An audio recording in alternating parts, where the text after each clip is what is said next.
હિજાબ બાદ દેશની આ કોલેજોમાં ફાટેલા જીન્સ ટી શર્ટ ઉપર પણ પ્રતિબંધ હાઈકોર્ટની મંજૂરી બાદ નિર્ણય મુંબઈની આચાર્ય અત્રે કોલેજમાં હિજાબના પ્રતિબંધ બાદ ફાટેલા જીન્સ અને ટી શર્ટ પર પ્રતિબંધ મુકાયો છે। ચેમ્બુરની આ કોલેજે હિજાબ પર મૂકેલો પ્રતિબંધ યોગ્ય હોવાનો નિર્ણય મુંબઈ હાઈકોર્ટે 26 જૂનના રોજ આપ્યો હતો। ત્યારબાદ કોલેજે હવે ટી શર્ટ અને ફાટેલા જીન્સ પર પ્રતિબંધ મૂકતા વિદ્યાર્થીઓને આંચકો લાગ્યો છે।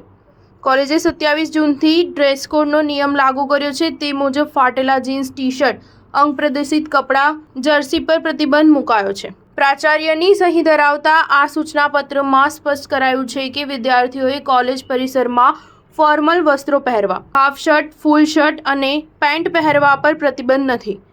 વિદ્યાર્થીનીઓ કોઈ પણ ભારતીય પોશાક પહેરી શકે છે, જો કે ધર્મનું પ્રતિનિધિત્વ કરે તેવા કોઈ વસ્ત્રો વિદ્યાર્થીનીઓએ પહેરવા નહીં। જો વિદ્યાર્થીનીએ બુરખા, નકાબ, ટોપી, સ્ટોલ જેવું કંઈ પહેર્યું હોય તો તે કોમન રૂમમાં જઈ કાઢી નાખવાનું રહેશે, એવું પણ નોટિસમાં જણાવ્યું છે। ગોવંડી સિટીઝન્સ એસોસિએશનના કેટલાક સભ્યોએ વિદ્યાર્થીઓ સાથે આ ડ્રેસ કોડ સામે વાંધો ઉઠાવ્યો છે। આ સંબંધે કોલેજના પ્રાચાર્યએ એવું જણાવ્યું હતું કે અમે વિદ્યાર્થીઓને કોર્પોરેટ વિશ્વ માટે તૈયાર કરી રહ્યા છીએ, આથી વિદ્યાર્થીઓ સભ્ય દેખાય એવા કપડાં પહેરે તેવી અમારી ઈચ્છા છે।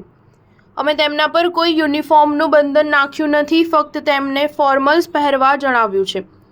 તેઓ કોલેજ બાદ જ્યારે નોકરી કે પોતાના વ્યવસાય માટે જશે ત્યારે તેમને આવા જ વસ્ત્રો પહેરવા પડશે। એડમિશનના સમયે જ અમે વિદ્યાર્થીઓને ડ્રેસ કોડની માહિતી આપી દઈએ છીએ। સ્ટાર ન્યૂઝ 7 હંમેશા સચ્ચાઈની સાથે।